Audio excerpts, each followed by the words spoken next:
So if you notice, from fifth position, if the connection would happen on the second position, got it? So that would make more of a, major product compared to that of sixth carbon position. And that's why, if you notice, one, two, three, four, five. These five would make a cyclic structure. Okay. Now, fructose has adapted a five-membered structure which look exactly like furan. This is the common name for this cyclic structure is furan. Okay. And since it's a furan, the name would become fructofuranose. Okay. And we do apply the basic definition, that is the CH2OH group which is there and the OH group. If they are opposite to each other, we call it as alpha. If CH2OH and OH are on the same side, we call it as beta. Okay.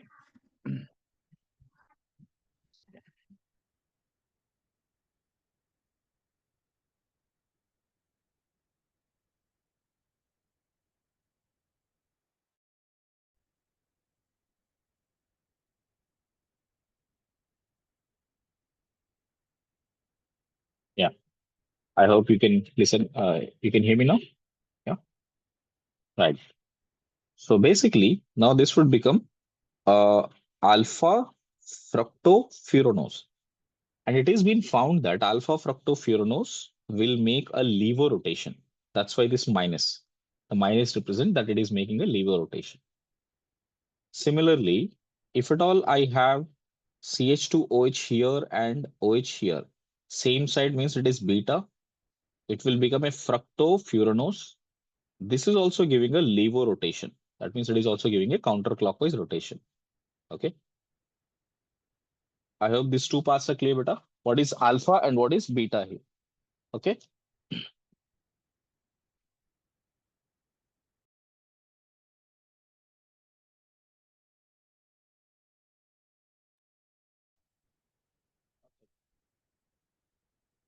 We have cyclic projections of glucose and fructose and other sugars. This is what we call it as Haworth projection. Let us now start with the disaccharides, which means if you have two monosaccharides connected with each other, starting with sucrose. See, sucrose is formed when you have an alpha D glucose connecting with a beta D fructose. At which positions? Carbon 1 and carbon 2 positions. Okay, carbon 1 and carbon 2 positions. And that makes it a linkage between them, and that linkage is called as glycosidic linkage. Okay. Now, how is that forming? See, you know that if you have this kind of a group, R, CH, OH, and OR, this is called hemiacetal. And hemiacetal, if you react with one more mole of alcohol, this OH will go away and you'll get OR and OR, which you call it as acetal. Now listen, if an acetal linkage is established in carbohydrates, we call that as a glycosidic linkage. Here with the definition, an acetal linkage in carbohydrates is called as glycosidic linkage. Okay. Now, notice in the glycosidic linkage here, first let us take alpha glucose and now check out the beta fructose. In beta fructose, second position, we need to make this OH to be removed and make a connection with the first position. But in this structural way, I will not be able to, make this oxygen and this oxygen here connected. That's why what you do, you take the fructose, rotate it by 180 degrees. See, this is how it is. Fructose is planar now, coming on the plane. Okay, it is on the plane now. Now, the minute you tilt it around, everything which is up will go down, and everything which is up here will go down, and everything which is down will come up like this. Okay. So please check the second position now. Now from this second position, this is the second position here after tilting, after rotating. And now on the second position, OH was up. Here the OH will be down. CH2OH was down, CH2OH will be up. On the fifth position, if you notice, H was down, now the H will be up. CH2OH was up, now CH2OH will be down. Okay. So this would be for the fifth carbon position. Okay. Similarly, you can assess for the other positions also. On third position here, OH will come down, H will go up, and that is what I have written. So this is the third carbon, guys. This is the third carbon, fourth, fifth, correct? And this one will be the sixth. And this is the first, second, and this is how the structure has been formed. Now you can notice OH of glucose and OH of fructose, both of them are close to each other. I can dehydrate them. So you remove the water molecule out of it, make an oxygen connection here. Now can I say that this carbon possess O and some R group? This is all R group. Similarly, O and some R group. This is also an R group. So what has this carbon become? Acetal carbon. Now this is an acetal carbon. And whenever there is an acetal linkage established in a sugar, what do we call it? Glycosidic linkage. And the linkage is established because of alpha glucose and beta fructose. That's why it is called alpha beta glycosidic linkage. Am I clear, Vicha? Right. This is alpha beta glycosidic linkage. And have you noticed from the glucose fructose end, this carbon also has O and some R group. And this carbon also has O and some R group. This entire thing is R group. So this is also an acetal linkage. So what has happened is glucose has lost his hemiacetal case. Fructose has lost his hemiacetal case. Both has become acetal now. Agreed? Now neither this end nor this end, there is no open-ended where there is hemiacetal.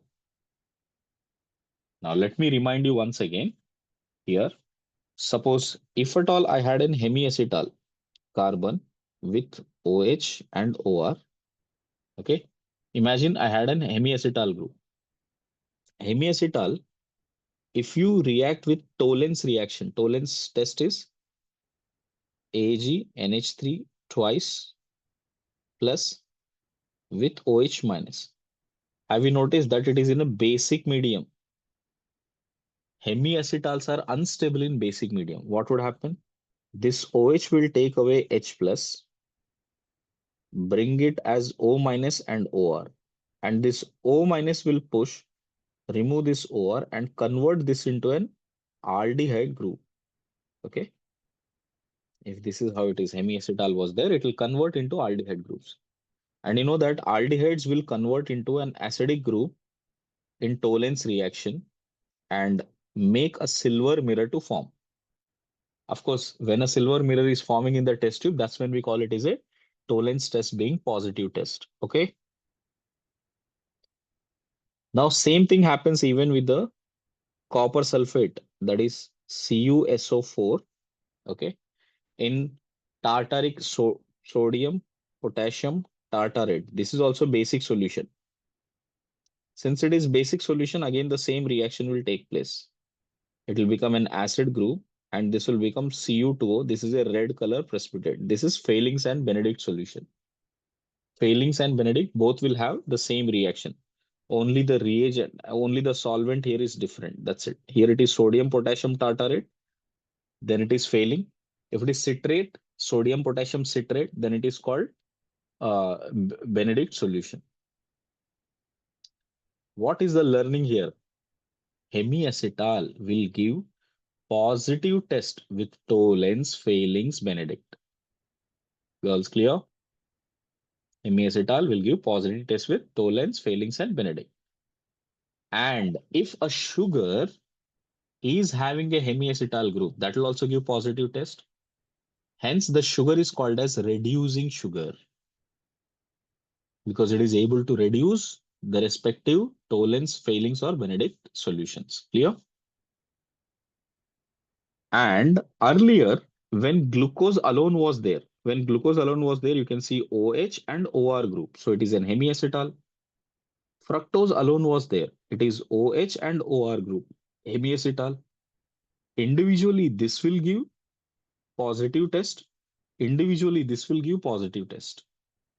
But when you combine both of them and make an alpha beta glycosidic linkage, now this has lost hemiacetal form, this has lost hemiacetal form. And remember, acetal is very stable in basic medium. So it will not give any positive test towards Tollens, Fehling's, or Benedict. Hence, because of this glycosidic linkage established, glucose has lost the ability to reduce, fructose has lost the ability to reduce. Hence, sucrose is a non-reducing sugar. Clear on this point? Very good. Next, sucrose, when you take it into a solution, sucrose is nothing but sugarcane juice. Okay. So you take that sugarcane and pass the plane polarized light, learn how it behaves on the polarization. So when the light goes through it, it will give a dextro rotation. That means the light will start rotating towards clockwise direction. Hence, sucrose is a dextro rotatory solution. Okay. But now is the interesting part. When sucrose is again added with some water content in an acidic medium, what would happen? The sucrose, this part will again break and convert back into glucose and fructose of equal moles. Correct? When you hydrolyze it, again, that acetal, in acidic hydrolysis only, in acidic hydrolysis, acetal will break back into respective hemiacetals. Okay. Now what happens? Glucose will give a positive rotation, but fructose will give a negative rotation. And problem is, if glucose is around giving 57 units with a positive rotation, fructose is giving around 119 units with negative rotation. This is 57 degrees with positive rotation. So overall, which one will dominate? Positive or negative value? You can see negative value will dominate. And which means sucrose, that is cane sugar, if you add with some acidic solution, dilute acidic solution, and then you review that on the polarimeter, now resultant angle will be on the anti-clockwise direction. That means it is rotating on the anti-clockwise direction.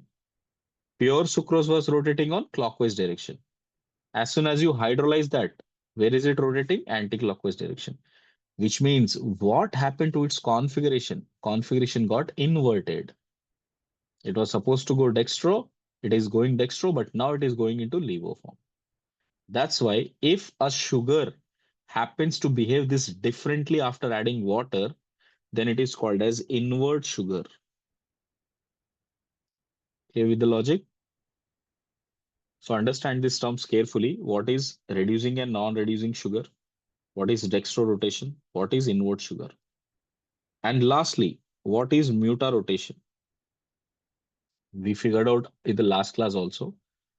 Whenever glucose, fructose, mannose, all of these compounds, they exhibit their cyclic structure as well as a straight chain form structure.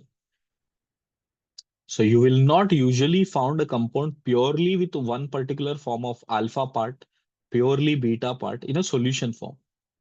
Whenever it is in a solution form, there will be some amount of water molecules. And because of water, they will be start moving across alpha, beta, and straight chain. Okay. Even glucose exists the same way, fructose exists the same way, mannose, every monosaccharides exist in the same way. Whenever there is an hemiacetal form, there will always be an equilibrium with the straight chain. Got it? Which means there will be small composition of straight chain and there will be large composition of cyclic hemiacetal. So if there is a hemiacetal, which means you will experience that there are multiple parts of the mixture. Hence, if you have multiple molecules within the same solution, you will attain muta rotation. Muta rotation is a resultant equilibrium rotation of all the contributions of the particles. Clear on that point? So glucose, everything which has a hemiacetal in simple terms will give muta rotation. Glucose is giving muta rotation, fructose is giving, mannose is giving, galactose is giving, ribose is giving. All of them are giving muta rotation, but sucrose is not giving. Why? There is no hemiacetal. Now, the earlier hemiacetal, which was there in glucose and fructose, that got converted into acetal. Hence, there is no more equilibrium existing. Make sense? That's why sucrose points are very, very crucial to understand. So remember what is non-reducing sugar means, what is dextrorotation, what is inward sugar, and why it is may or may not give mutarotation. Okay, beta? Now check this out. What is maltose? Sucrose is clear. Now let's understand maltose. Maltose is very simple. What you need to do, you have to make a glycosidic linkage between carbon 1 and carbon 4 of glucose. Which glucose? Alpha glucose. See, in alpha glucose, OH will be always on the downside like this. And now you have to make this OH and this OH to utilize, remove water out of it, make an oxygen connection like this. So as you make an oxygen connection, this is called as glycosidic linkage. So it is an alpha glycosidic linkage. Clear?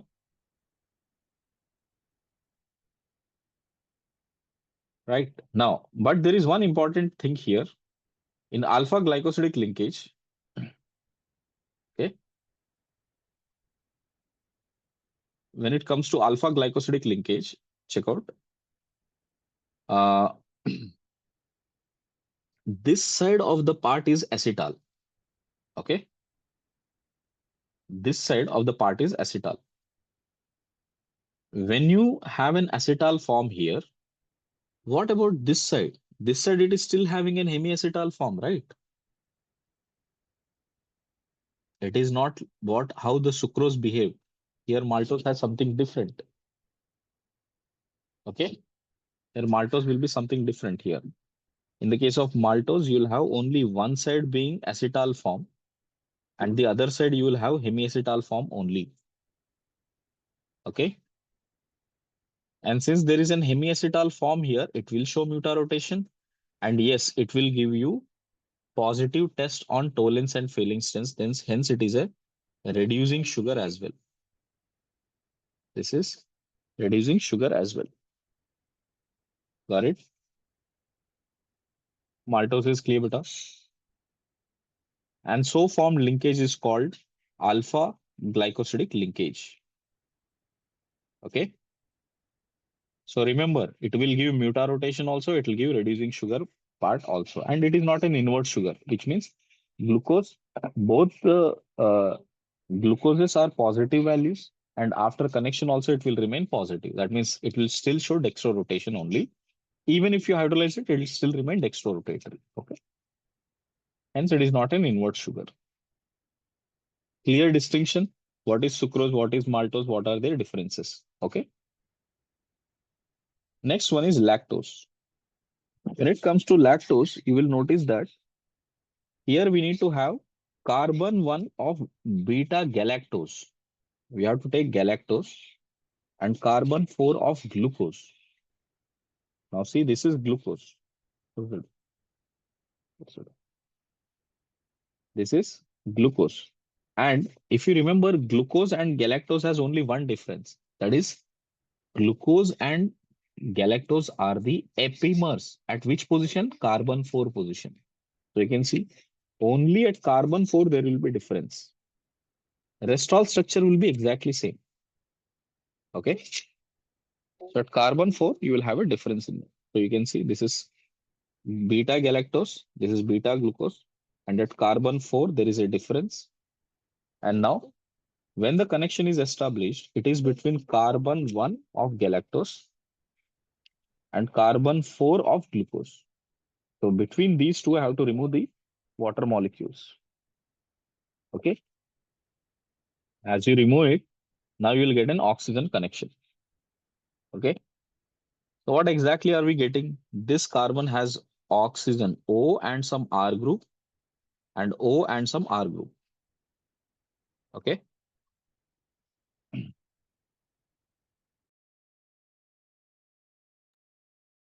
So that will give you beta glycosidic linkage. That will give you beta glycosidic linkage. Okay. Because both of them are beta groups, na beta. That's why it is called as beta glycosidic linkage. Okay. But in the case of beta glycosidic linkage, if you may have noticed, this carbon, the carbon one of glucose, still existing in a hemiacetal form. That means here the rules are still the same. That means it is a reducing sugar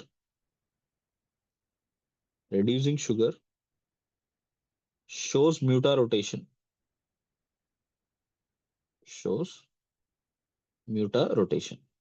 Okay. So these two points are still valid for galactose. Okay. As much as disaccharides are concerned, what you have to learn in syllabus are only these three: sucrose, glucose, and lactose. Sucrose, maltose, and lactose. Okay. Now let's talk about polysaccharides. There are two main polysaccharides which we need to learn. One is starch, right? The other one is cellulose. Starch always has two components in it. One component's name is amylose. The other component's name is amylopectin. Amylose and amylopectin. When it comes to amylose, amylose is a water soluble and it contributes to around 15 to 20% of the overall starch. Got it?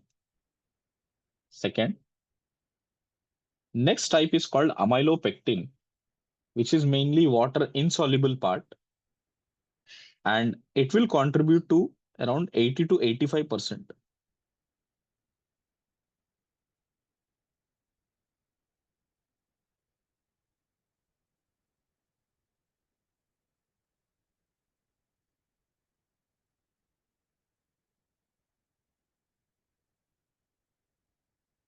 Yeah, right. Now, what is amylose? Amylose is a straight chain of maltose extension. That's it. Whatever you have a maltose. And if you recall maltose, maltose is basically alpha, beta, uh, alpha and alpha connection of carbon 1 and carbon 4 glucose. And you can see this is glucose, this is glucose. Both of them are alpha glucose.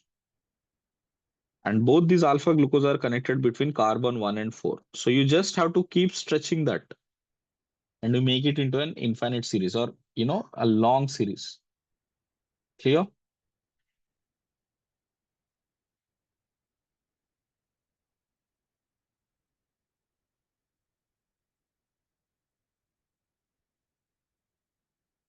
Finished? Now, have you noticed something? Here it is a glycosidic linkage. This is glycosidic. This is glycosidic. That means the glycosidic is running throughout the chain. So is there any hemiacetal left? No, there is no hemiacetal left over. And that's why when it comes to starch, okay, when it comes to starch, in fact, not just starch, any polysaccharides, all polysaccharides will only have, all polysaccharides will only be non-reducing sugar. Clear?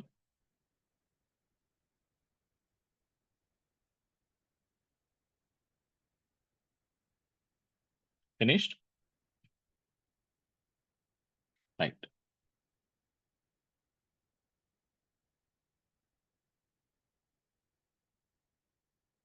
Right. Next.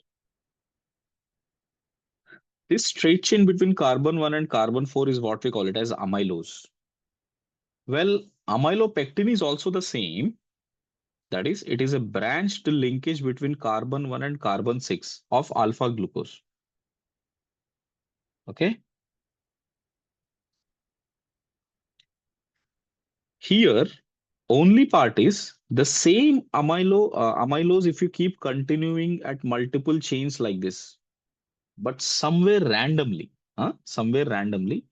between carbon 1 and carbon 6, if there is any connection established, carbon 1, carbon 6, somewhere here carbon 1, carbon 6, carbon 1, carbon 6, like this, somewhere here carbon 1, carbon. If this kind of a random connection between carbon 1 and carbon 6 is being done, then that is going to become amylopectin. And you see how it is. This is amylose, and somewhere randomly one more amylose is there. And suddenly between carbon 1 and carbon 6 position, between these two, water is being removed out and an oxygen connection is established. Okay. So this is still making it to an glycosidic linkage. This is a glycosidic linkage only because this has become a acetal form now. Clear? Hence, this will be an amylopectin form. Okay.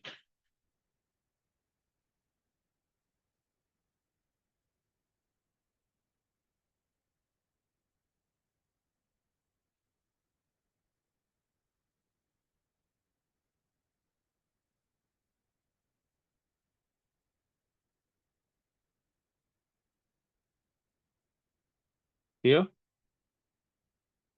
this will be amylopectin. Okay.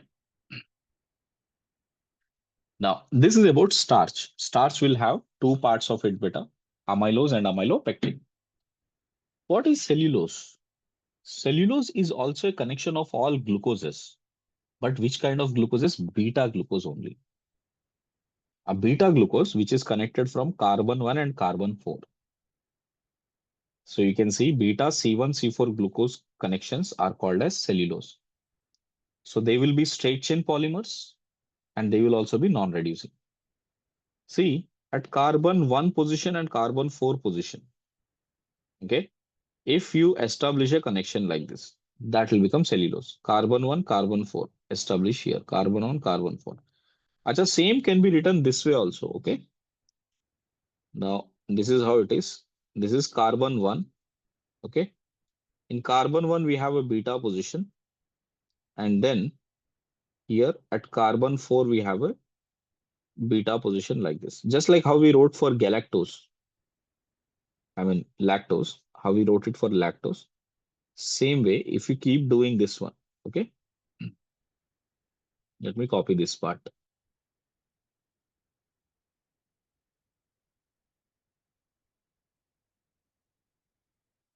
So this is the repeating unit you need to make. Clear now? Either you write it this way or you can slightly slow it like a slant like this, okay? This does not mean the chain is slant or step by step. It is just a way to represent, okay? So this is a straight chain only. This is all straight chain polymer, but connection is between carbon 1 and carbon 4 of beta glucoses. Got it? And of course, there is no hemiacetal left over at any side of the glucose, hence it is a non-reducing sugar. Okay. What is glycogen?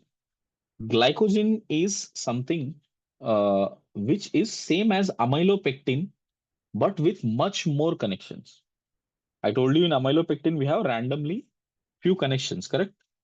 But what if you have lot of connections here? Because randomly, if you have a lot more connections, then that will become amylopectin.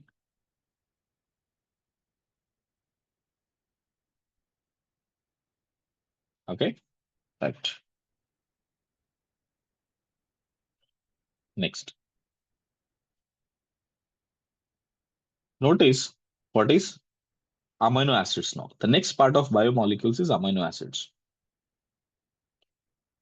In fact, whenever we are talking about amino acids, by default, we are talking about alpha amino acids. That means if you have an acid here, on the alpha position, I'm supposed to have an amine group, NH2 group.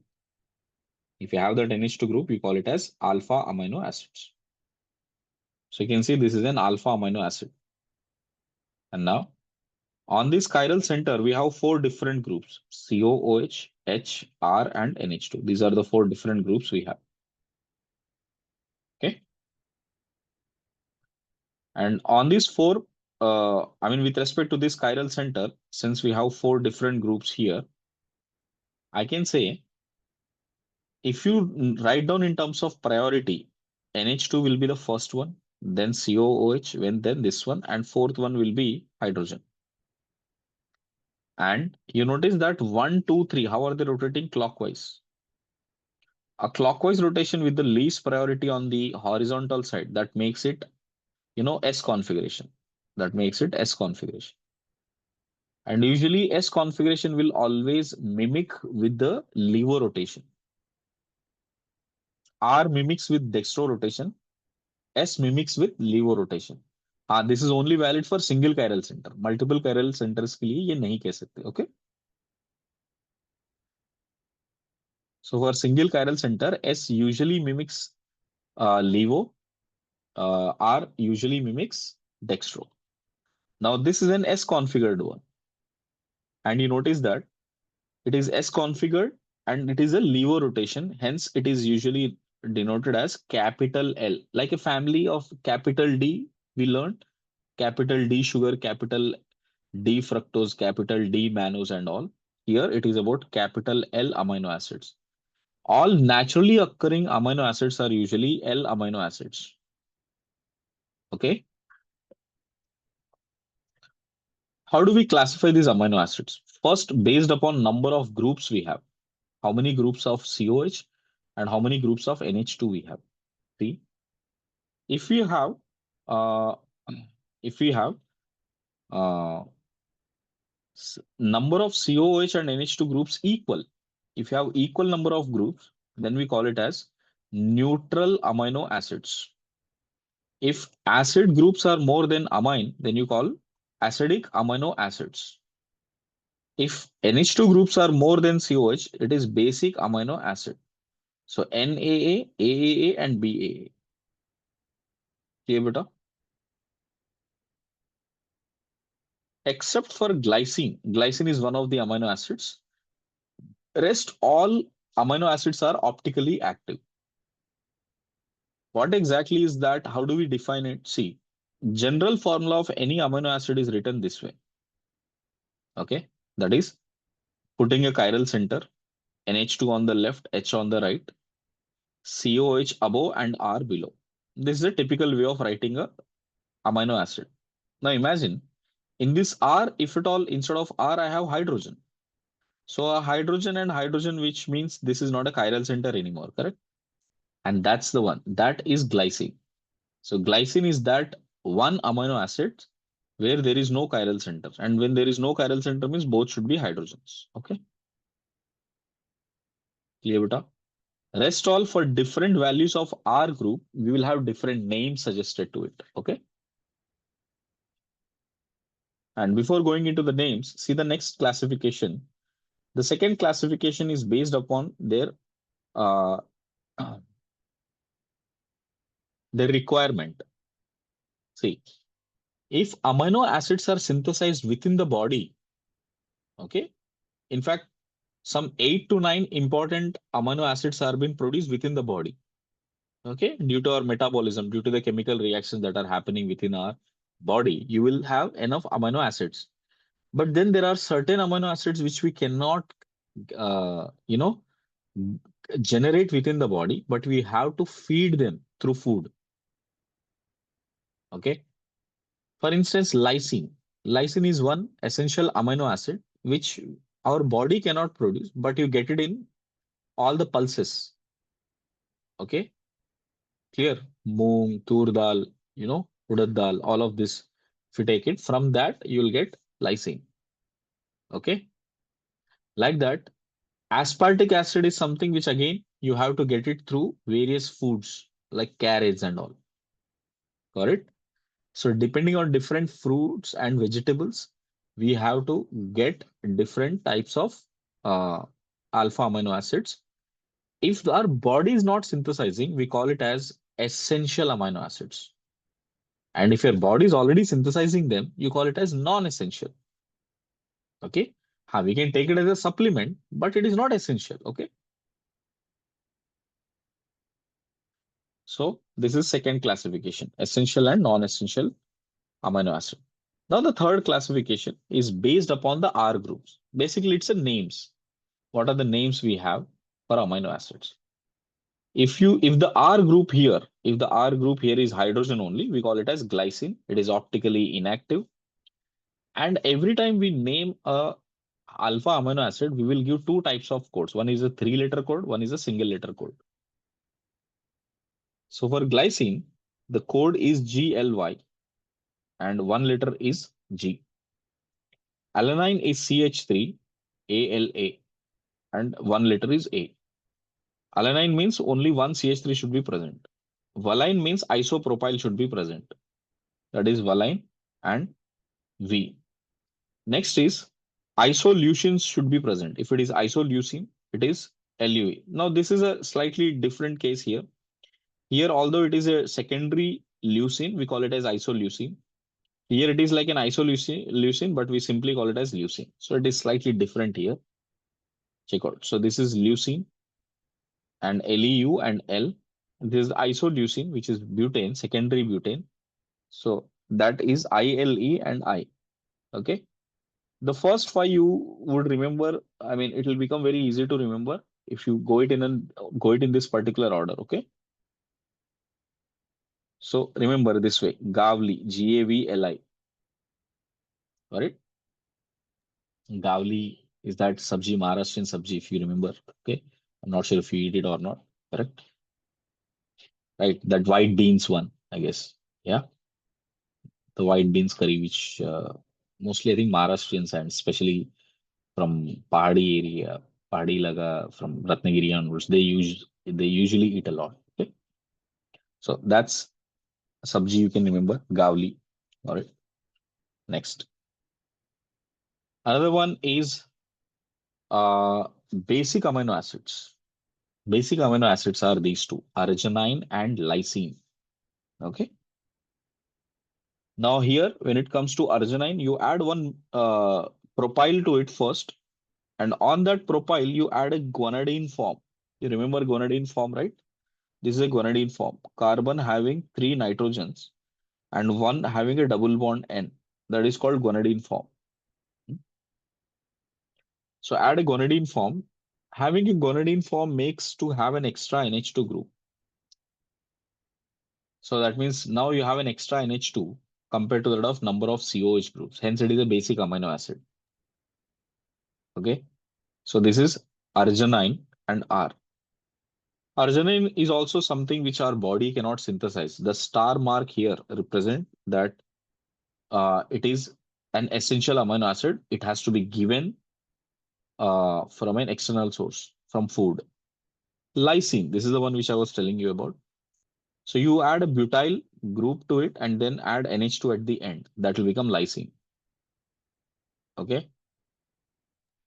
And lysine, LYS, and code is K. This is also basic amino acid. Okay. First seven is clear, beta.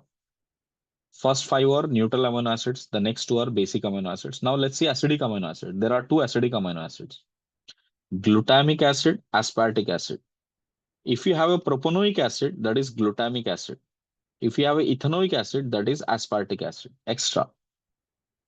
So extra COH is there. So this is GLU, ASP. E and D are the codes. Now, the 10th and 11th is also easy to remember. See, if you take glutamic acid, convert that into an amide form. So this acid part convert into an amide. Asparagine, that is also convert this acid into an amide form.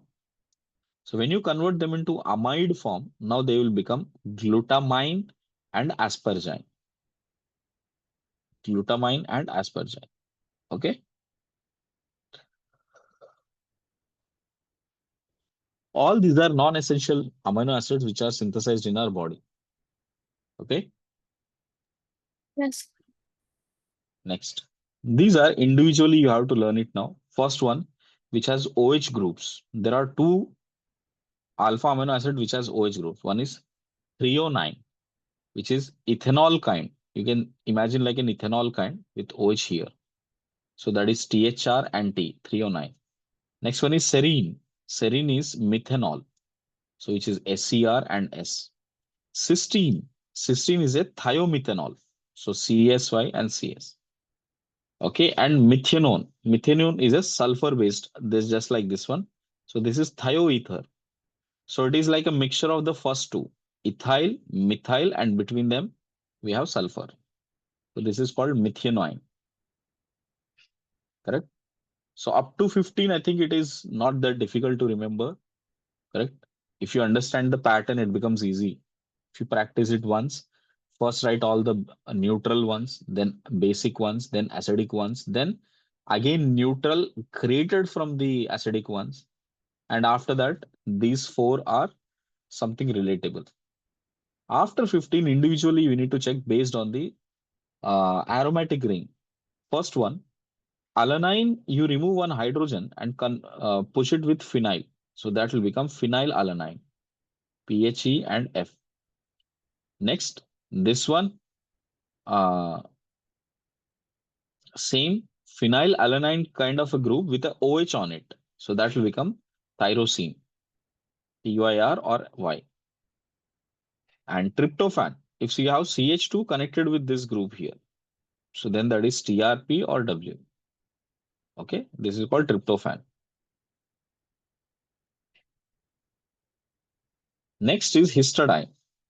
Histidine is CH2 connecting with the five-membered ring like this. It is called as his and H. Last one is the most important one, okay? Because here in the last one, you see this itself is a this itself is a compound. It's not like it is connected to some R group. This total compound itself is an alpha amino acid. And in this alpha amino acid, you notice so far every amine is a primary amine. Now this is the only case where you have a secondary amino acid. So proline is the only compound which is secondary amino acid. But clear? Yes, sir. So in total, we have 20 important amino acids. Okay. This you need to practice for it. Otherwise, it becomes very difficult. Okay. Now, notice how the amino acids usually exist. See, this is an alpha amino acid. And when it comes to alpha amino acid, you will see you have a COOH group as well as NH2 group. Now, COOH group is making it acidic, and NH2 is making it basic. That means within the molecule we have an acid base. So I can expect that within the molecule, I can expect that the NH2 group which is present here, this NH2 lone pair can take away H plus from here and generate NH3 plus. Okay, which means this will become a conjugate acid form and this will become a conjugate base form. Okay, so it is like an internal acid base reaction. And due to this internal acid-base reaction, we are able to see that we have a positive charge and a negative charge existing together. Okay. So when you have a positive and negative charge existing together, it is called as Zwitter ion. It is called as Zwitter ion. Okay. And see, due to Zwitter ion form, amino acids can show amphoteric behavior. Okay. Due to Zwitter ion form, amino acids can show amphoteric behavior. And when they react with acids and bases, right? That means COO minus can act like a base and react with acid. NH3 plus can act like an acid and react with a base. That's why they are amphoteric in nature. Okay. And because they have a dipolar ions, which means it has positive negative charge on it. So that makes it highly polar, which makes it highly having a high boiling point and high melting point. Okay. Got it? Yes, sir. Right. Next. Check out the methods of preparation in all the cases. First one. How do you prepare amino acids? Amination of alpha haloacids, which means if you take an acid, you react with red phosphorus X2. Remember, this is an HVC reaction. These are all, by the way, the same reactions which we learned in amines and carboxylic acids. Okay. It is just a repetition here. This is just to show how the alpha amino acids are forming. Due to presence of red phosphorus and X2, at this alpha position, you'll get X. And then you react with ammonia. Ammonia will react with this position and remove this X and convert that into alpha amino acid. Okay. Next, Gabriel thalamide synthesis. See, you take phthalic acid, react with 2 moles of ammonia. So first here, uh, we will see that acid-base reaction will happen. So we will get CO minus NH4 plus. Then on heating, it will get dehydrated and convert into amide. Above and below, you'll have amide group. If you heat it very strongly, ammonia will come out of it and convert that into imide. This is called thalamide. Amide, diamide has become thalamide. Now, thalamide, when you react in a basic medium, OH minus can easily take H plus because the negative charge can make resonance on both sides. It is sufficiently acidic. And that creates an N minus group, and N minus group is a nucleophile. So we can get a nucleophile there. Got it? Understood, beta? And that nucleophile, if you react with this ester, alpha haloester, so this N minus will attack on this alpha position, remove this chlorine away. Okay? And that's how you will get this group. Now, once you get this, now you hydrolyze it. On hydrolysis, you can see this bond and this bond will break, and that particular compound will convert into a phthalic acid, and this side will become an amine. And what is that amine now? Alpha amino acid. Clear? So I want you to go through the reactions once again. What is HVZ reaction and what is Gabriel thalamide synthesis? Okay. Take a minute's time, go through that thoroughly. The next reaction is called Strecker's synthesis. See, what is Strecker synthesis? If you have an aldehyde, react with HCN. On reaction with HCN, the cyanide will add here, O will take H plus, you will get cyanohydrin. Cyanohydrin, when you react with ammonia, this ammonia can attack here, remove out this OH. Okay. And thereafter, once you get NH2, you still have a cyanide that you hydrolyze it. On hydrolysis, you'll get this as alpha amino acid. So this simple method of preparation. If you have an alpha amino acid, what is particular reaction you can notice? First, if you react with NaOH, you can see this is CO, it will remain as CO minus. Okay. And then when you react with ethanol, it will become an ester. So this acid will become an ester here. Okay. With lithium aluminum hydride, acid will get reduced to alcohols. And with alkylation, the lone pair will attack, nitrogen attacks, chlorine will be removed. So you'll get N-methyl alpha amine. Okay, it will become N-methyl alpha amine. If HNO2 is added, NH2 will become a disonium salt, and disonium salts are unstable. In normal cases, it will always end up becoming alcohols. That's why it will become an alcohol here. If you take SOCl2, SOCl2 make the acids into acid chlorides. PCl5 will make acid into acid chlorides. HCl will make an acid-base reaction. So the lone pair from nitrogen will take H plus, becomes an acid-base reaction. Okay.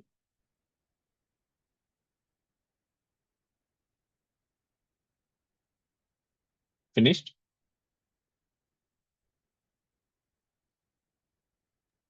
Yes, sir. Right. Now let's go through the basic properties of alpha amino acids. See, they are colorless and crystalline solids. They have high melting point due to electrostatic attraction. Electrostatic attraction created because of the Zwitter ion effect. Okay. So they have this Zwitter ion property. Next, it has high melting point due to electrostatic attraction. Next, in solid state, amino acids exist as Zwitter ion. Soluble in water and polar solvents. Obviously, we have plus and minus charges on it. So it will be soluble in water and other polar solvents. It will be less soluble or insoluble in ethers and non-polar solvents. Solubility depends on the pH of the solution. And if the pH where amino acids exist as a Zwitter ion, that will show maximum solubility. When it exists only as a Zwitter ion, that is where you will have the maximum solubility. pH existing when amino acid as zwitterion is called as isoelectronic point. Sorry, isoelectric point. At isoelectric point, you will notice amino acid does not move to either the anode or to cathode. Okay, I'll explain you in thorough detail. That is our next topic to understand. But these are the basic pointers you need to learn about alpha amino acids. Okay, what are the main properties of alpha amino acids? Now let's see what is this isoelectric point. What is the calculation that we need to offer, correct? And how do we go about it? Okay. Now, before going into that, I want you to recall one derivation which we did earlier, somewhere in ionic equilibrium. I'm not sure if we have did it. Yeah. But you need to recall one derivation from ionic equilibrium, correct? That makes easy to understand what is isoelectric point. Okay. So check this out.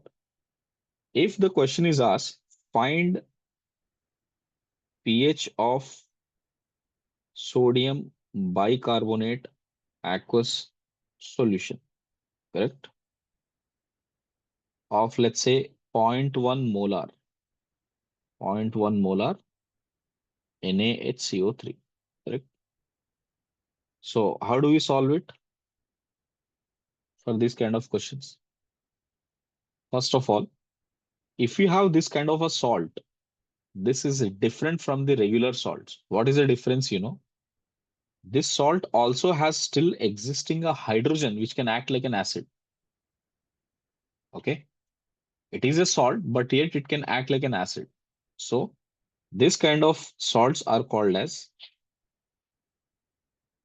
amphiprotic salts. Amphiprotic salts. So NaHCO3 is an amphiprotic salt. So what are the other amphiprotic salts?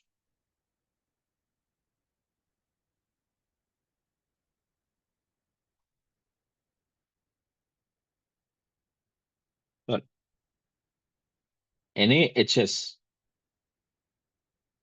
NaH2PO4, Na2HPO4, NaHSO3, correct? And lastly, NaHCO3. See,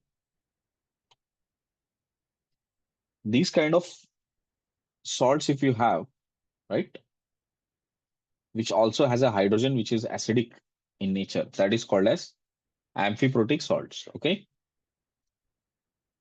What does amphiprotic salts do? For example, if at all I have to calculate the pH of the solution, what would I do? I'll take HCO3 minus as a salt. Now HCO3 minus is coming from a weak acid. So that means HCO3 minus is a strong base, and strong base can undergo hydrolysis. So that means it will react with H plus, which call it as KH. It will become H2O plus CO2. Okay. Plus some amount of OH minus. Okay. Or we can simply write it together also. You can write it as H2CO3 plus OH minus. But at the same time, HCO3 minus is also in equilibrium with H plus and CO3 2 minus. And this will be Ka2 because this is the second dissociation of an acid. This is called salt hydrolysis.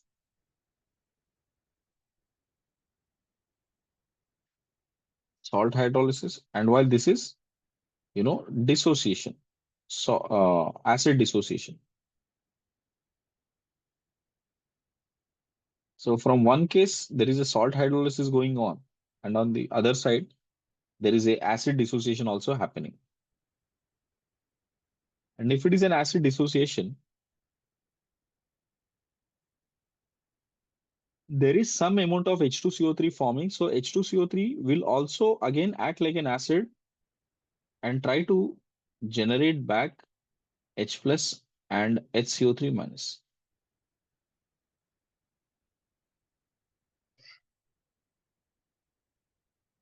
Now, this is a acid dissociation.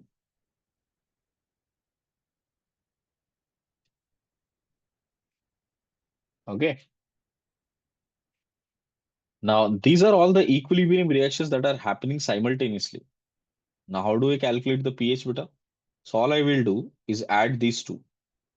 On adding these two, I will get this as Ka1 into Ka2, and that will be equal to, now we will have H plus whole square into,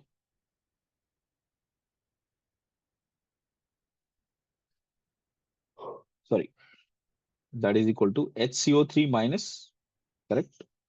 Okay, because how do we write Ka2 beta? Ka2 will be H plus concentration into CO3 2 minus concentration by HCO3 minus, while K1 will be equal to H plus concentration into HCO3 minus by H2CO3. Multiply these two. When you multiply, you can see HCO3 and HCO3 is getting cancelled. So what is left now? On multiplying, we will left with CO3 2 minus that divided by, you know, uh, divided by H2CO3 concentrate.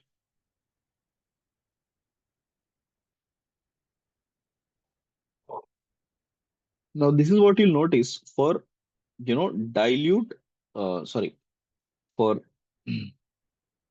equilibrium mixtures, equilibrium mixtures, the concentration of carbonate and concentration of H2CO3 almost comes to be the same. Why? If you notice the mechanism, this is also a weak reaction. I mean, weak dissociation. So concentration of H2CO3 is also very less. This is also a weak dissociation. CO3 2 minus is also very less. So this one and this one, both of them are very less amount of concentration which you have. And that's why both of them, contribute equally. And if I remove these two, so what do I get? K1 into Ka2 is equal to H plus square.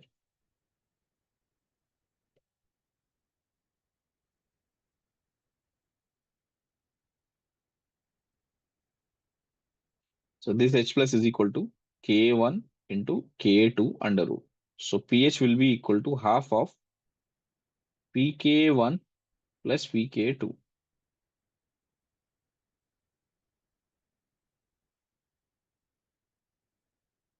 Any doubt?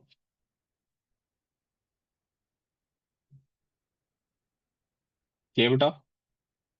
Yes, sir. Imagine applying the similar logic to this one now. Suppose if you have something like, amino acid here, which is CO minus and NH3 plus here, correct? If it further dissociates, you can call it as Ka2.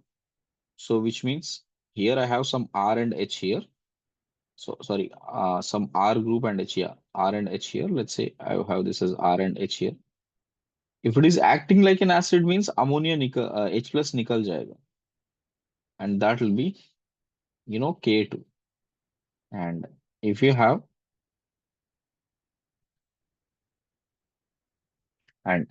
like this, COO minus and NH3 plus.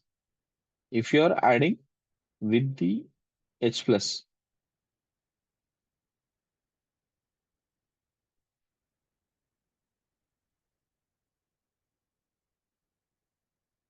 one second, right? If at all I take the H plus here, so what do I get? We will get this as R and H with this becoming COOH and this becoming NH3 plus. Now this will be like taking one H plus into it. Okay, correct? So can I say this is the reverse of Ka1? Now this is the reverse of Ka1. So which means this equilibrium is also existing. K1, K2 will also exist here. Okay. So if I write in a reverse order, this is what I meant to say better. So you will get this as COOH and NH3 plus, and that is converting into RH.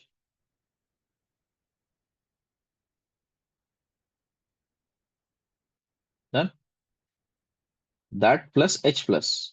So this will be Ka1. So now you can notice this and this. K1 and K2 are very similar to that of this K1 and this K2.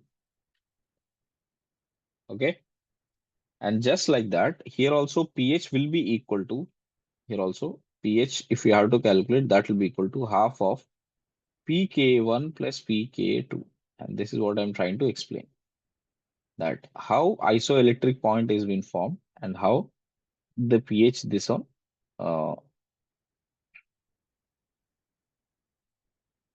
right. Check it out.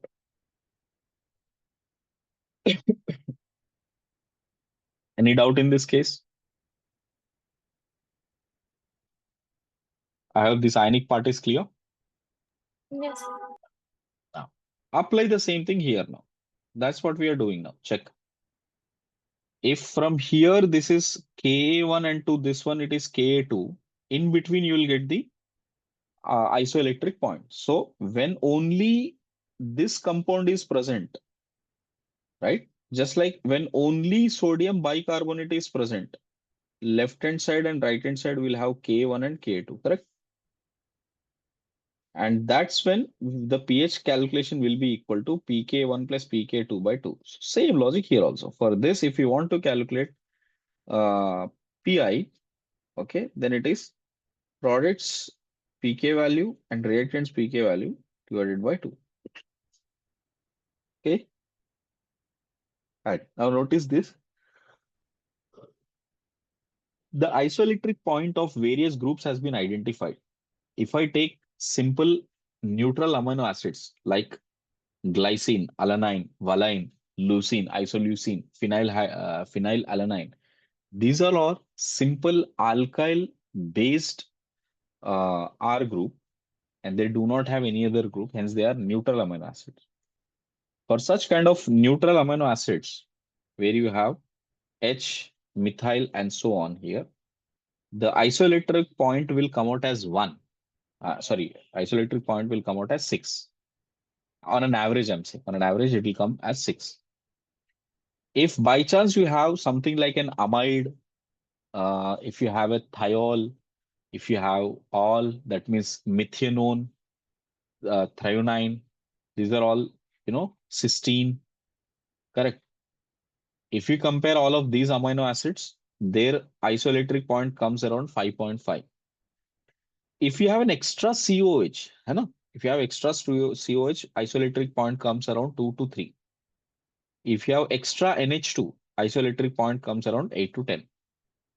Especially for histidine, although it is like a neutral amino acid, its isoelectric point slightly be on the more basic side. It will be around 7.6. Ah, sorry. Clear? Any doubt? Now, suppose what you are supposed to do is, if these two values are given, okay, and alpha amino acid is given, the pKa 1 is for this one, pK2 is for this one. So pK1 and pK2 values are given to you. Then how do we calculate the isoelectric point? Just the ratio of those two. Simple. So you will take 2 plus 10 divided by 2. So this 6, that becomes the isoelectric point of this alpha amino acid. So what does this isoelectric point practically represent? See, practically what it meant, if at all I have uh, alpha amino acid and try to conduct, electricity, or I put an electrodes, I'm putting in electrons and trying to see what would happen to the movement of molecules or movement of ions. When isoelectric point is present, that means the pH of the solution is same as the isoelectric point. In that case, the alpha molecule does not move either to anode nor to cathode. It will not go towards anode, neither to anode nor to cathode. Clear? That's the physical meaning of isoelectric point.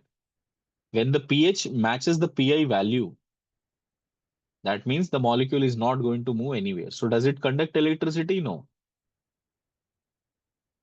Clear, beta?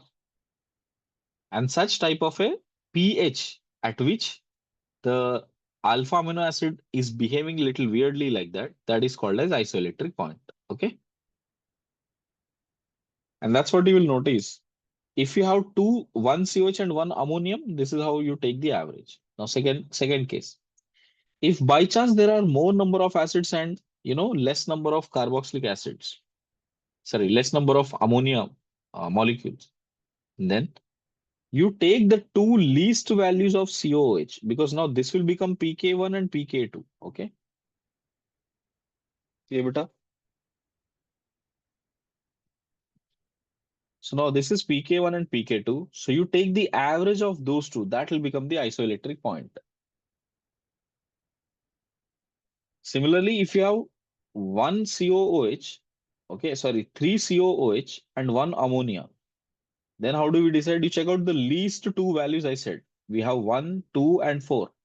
The least two values includes this one and this one. So 1 plus 2 by 2. So Pi value is 1.5. That means when the solution's concentration is solution's pH value is 1.5, then this molecule does not move neither to cathode nor to anode. Okay. Next, if you have an acid, but you have more number of ammonia groups, there are two ammonia groups on this. In that case, you will see the average should not be of acids. You have to take the higher values of the ammonia. So 10 plus 12 divided by 2, that will become the isoelectric point. And what if you have three ammonia groups? You have to take the higher pK value of the base. So that means this one and this one. So that will become 10 and 12. So this would become 11, which is the isoelectric point in this case. Have you understood what is isoelectronic point cases? Please go through this solving here. 6, 3, 1.5, 11, and 11. Why did we get that? Is that clear or no?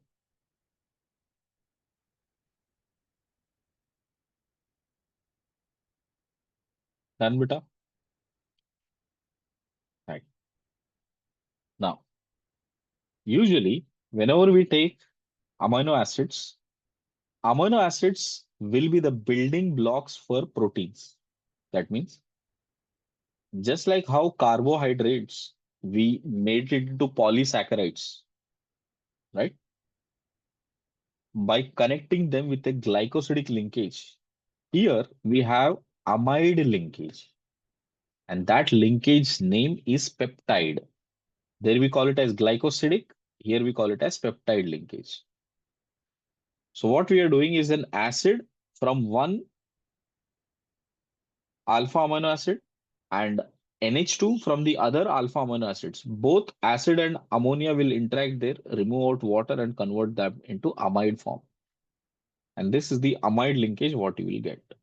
Hence we can say if you have, an large terminal here like this, then wherever there is a bond which is formed between C double bond or NH, that is called as a peptide bond.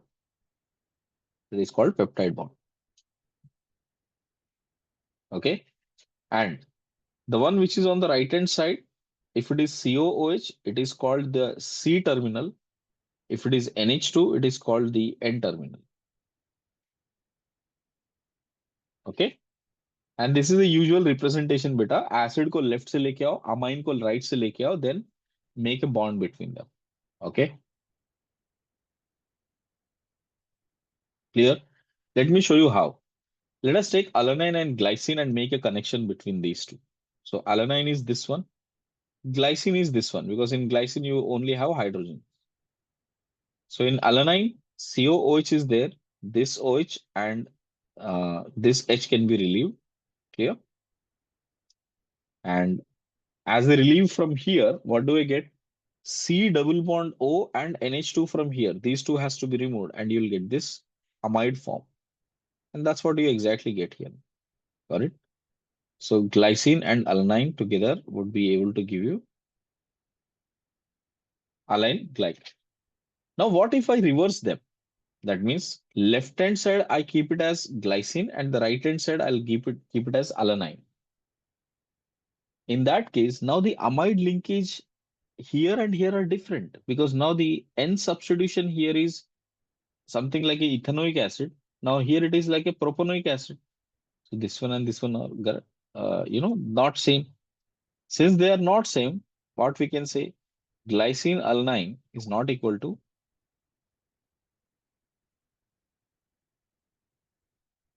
got it?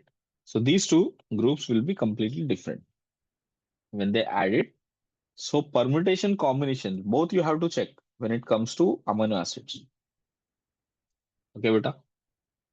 Now check this. This is glycine, this is alanine. So I need to take this COOH, this NH2. And once you get this NH2 away, now we check it from the left. NH2, C double bond O NH2 here. Okay. And then CH3 here. And then COOH here. And this NH2 is connected with that C double bond O.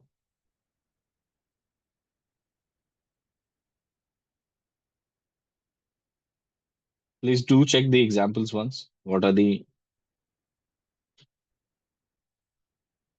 none?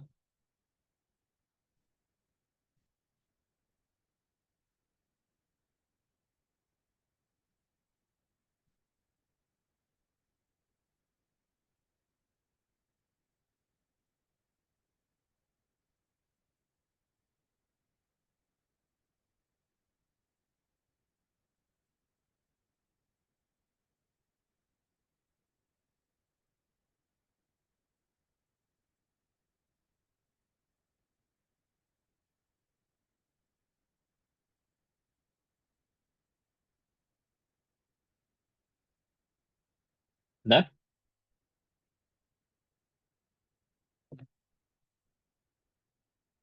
Right. Now let's see if by chance I have taken glycine and alanine together and I want to make a number of amino acids. Okay. And how many peptide bonds we have and how many water molecules does it lose out? Because have you noticed something? If I take two amino acids, I'll be losing one water molecule. So therefore, for n number of amino acids, you will have n minus one number of water molecules out. And same n minus one number of, peptide connections we will get. So which we call it as peptide bonds. So we'll get peptide bonds, n minus one peptide bonds. Okay.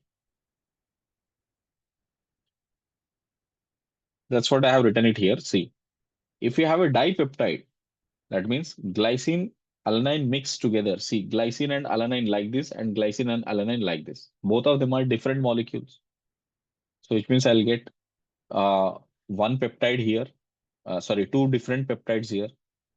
And in each peptide, how many number of connections you will have? One connection, one peptide connection. And how many water molecules will you lose? One. Similarly, tripeptide, if you have three carbons, three groups here, that means something like GAA, correct? Clear. Tripeptides here. So how many number of peptides I can make here if you have, G and A being used, right? So I can make three different peptides here. Okay, tripeptides. So I need to make a tripeptide here. So I can make this as, you can see AAA here, G, GGG here, AGA here, like this, isn't it? Correct? We can have GAG here. So there are so many different cases we can get. But here I'm talking about either G or either A. You can take any one of them. So how many amino acids we can get? Three. Okay. And if you have tetrapeptides, that means I'm taking three amino acids. I will get three uh, peptide bonds and I'll be losing three water molecules. If at all I have decapeptide, that means I have 10 amino acids, nine connections, and nine water molecules will be lost. Okay. Now, like just I was telling you the same thing. If at all I have two different amino acids, how many possible different different peptide molecules you can get? How many dipeptides you can get? See, if you count the number of dipeptides, A and A together can make one peptide. G and G can make one peptide. AG and GA, both of them are different, na? Connection wise. So therefore, how many peptides I can get? Maximum four peptides you can get. Okay. And now if you have two different amino acids only, okay. So if at all I have two different amino acids, but I'm trying to make tripeptides. How many possibilities I have? AAA, AAG, AGA, GAA. These are all when you have at least two alanine and one glycine. You can have the other combination also. Two glycines, one alanine. You can get another three combinations like that. So therefore, what have you learned? 1, 2, 3, 4, 5, 6, 7, 8. So basically, there is a pattern, 2 raised to power of 3. Correct? Any doubt?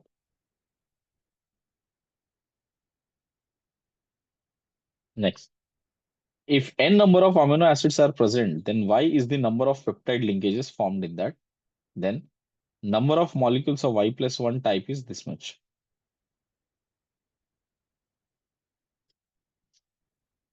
Okay.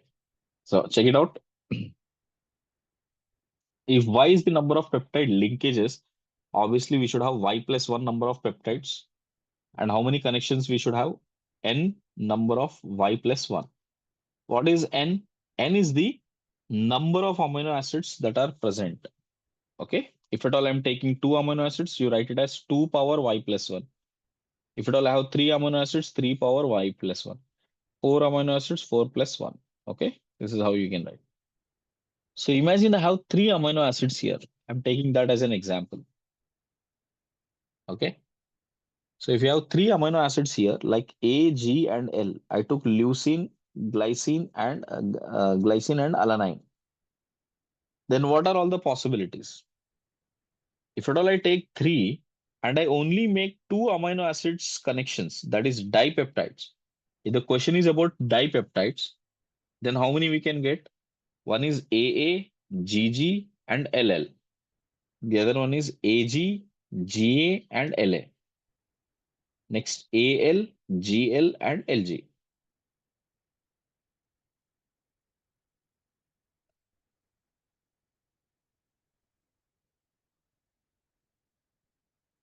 So how many we are getting? See, we have three peptides, so that's why three.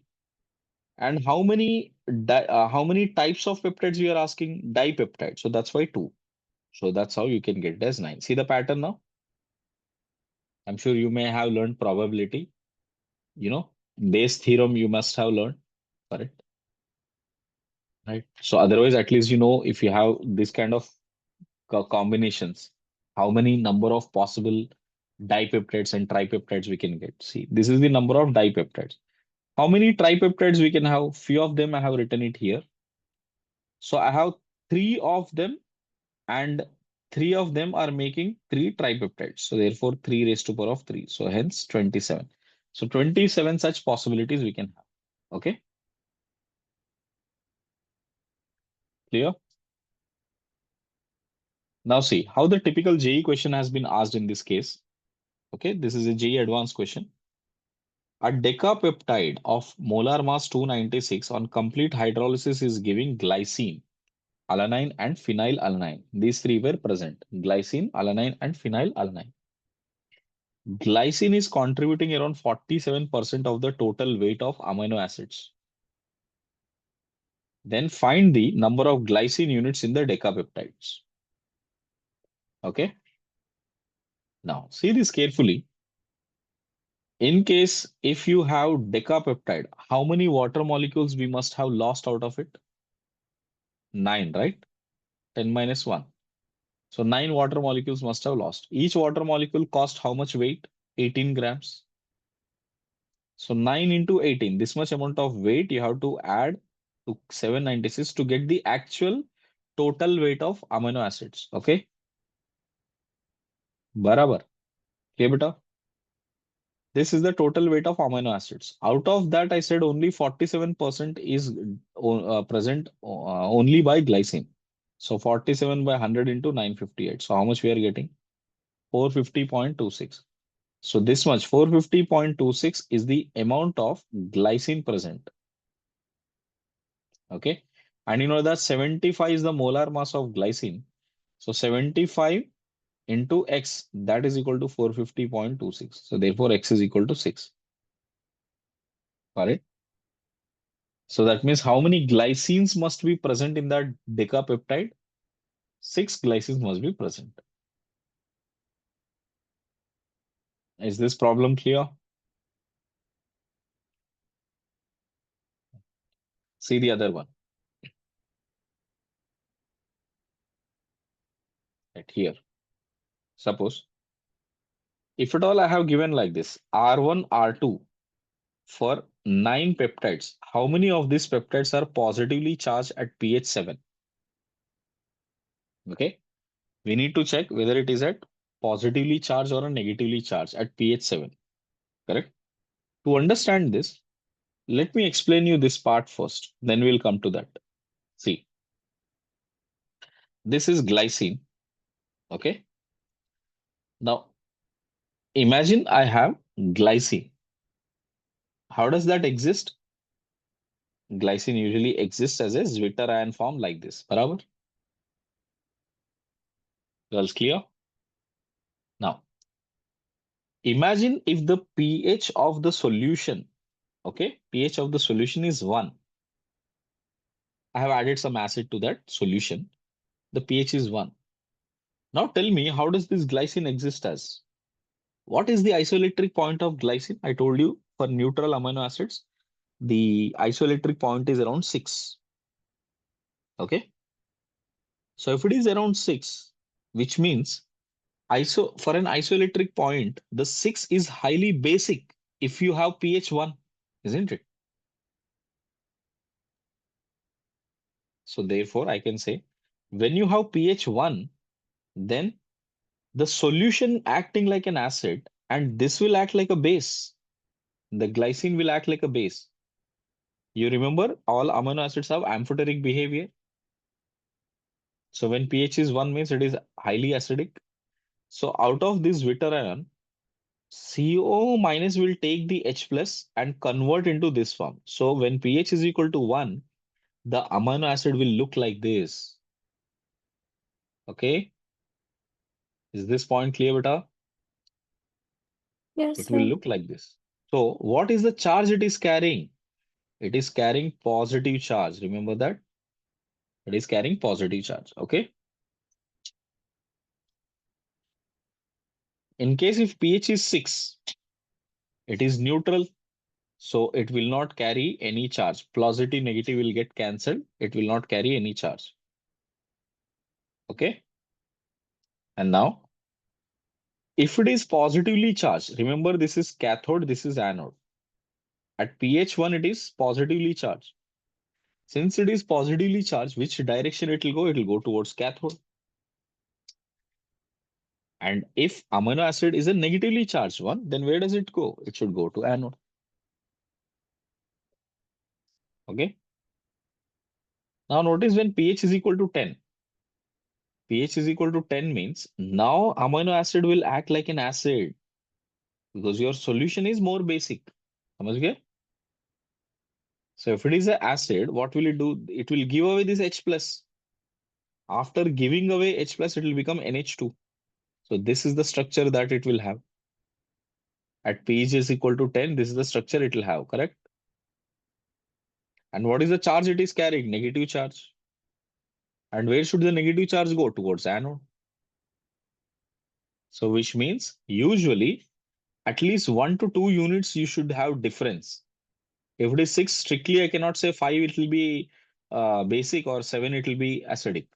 You should have at least 2 units difference so that it can actually behave like an amphoteric form. Okay. So which means I can say 1, 2, 3, 4. Up to 4, I can say this will remain positive charge.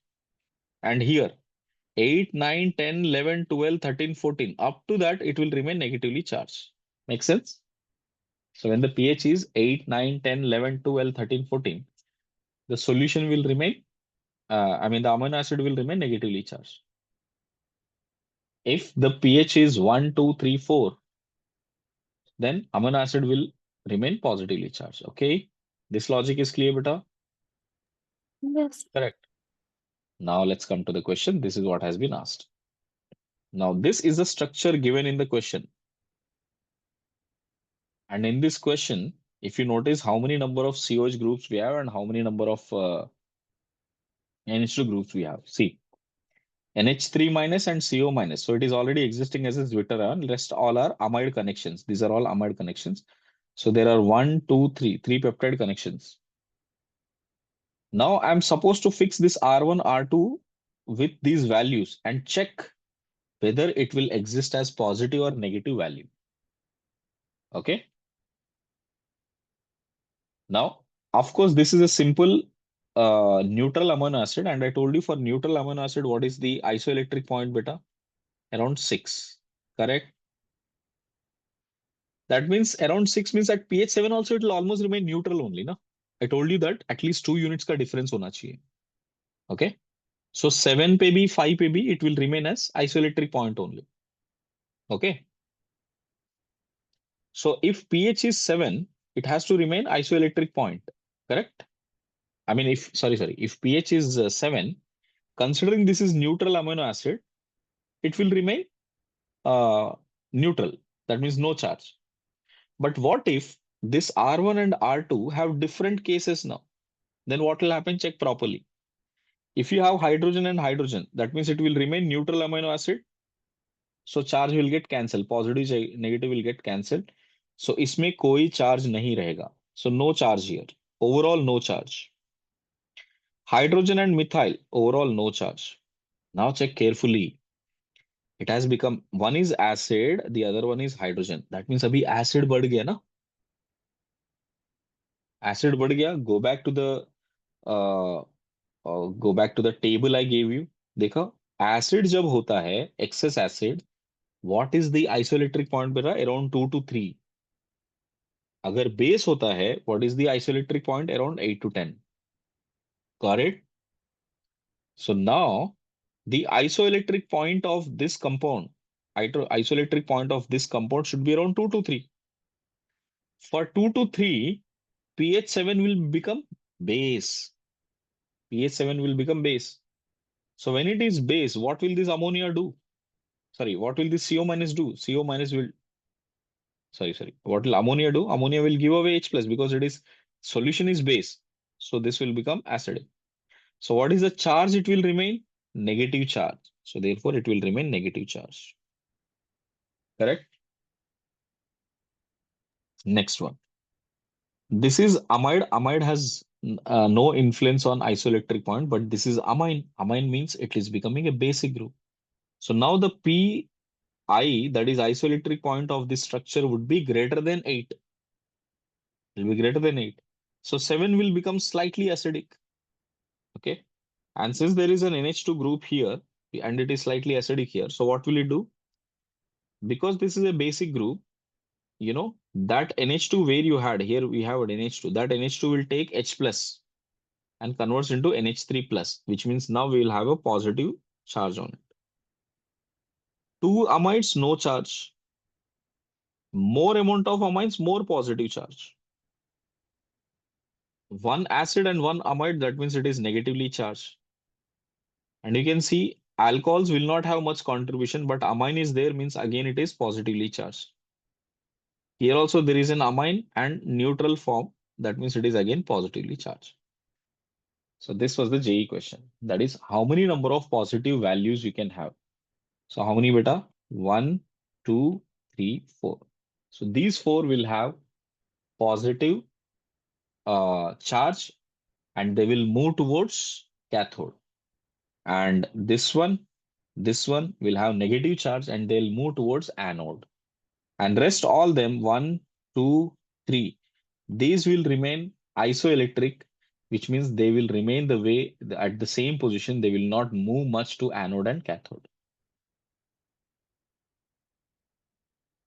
Did you understood, Cleota? Did you understand what exactly is happening here? Sir.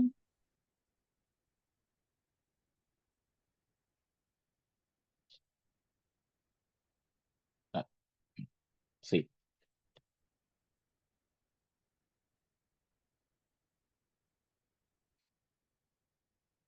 see this structure now. This is on a similar basis. One more question. This is the structure given. If the absolute values of the net charge of peptide at pH 2, 6, and 11 are Z1, 2, and Z3, what is the value of Z1 plus Z2 plus Z3? Okay. Now notice how many acids and bases are present here. Okay. This is an amide. This is an amide. ये cancel हो जाएगा. Okay. Next. One acid, one amine. Cancel हो जाएगा. One acid, one amine cancel हो जाएगा. So it's that means it will be almost its pi value, correct, will be very close to, slightly around 5 or 6, correct? Because you see phenol is there. Phenol is slightly acidic. Phenol is slightly acidic. That makes pi close to 5 to 6. This is the range which we can expect. Okay, beta. Now, if you put pH is equal to 2, that means ये हो जाएगा base, because acid pH is equal to 2 becomes acid for this one. And since it is a base, what will it go? What will it do? It will give away all the H plus ions. So where are the H plus ions? 1, 2, and 3. So what is the charge of Z1? Z1 charge will be, you know, when you have pH is equal to 2. Sorry, my mistake. This is pH is equal to means acidic solution. Na? Acidic solution means base will react with the acid. So one here, base, the other one here is a base. So these two will take H plus from the solution. So that means this will become NH3 plus and this will become NH3 plus. So total charge is 2 positive charge. So Z1 is 2.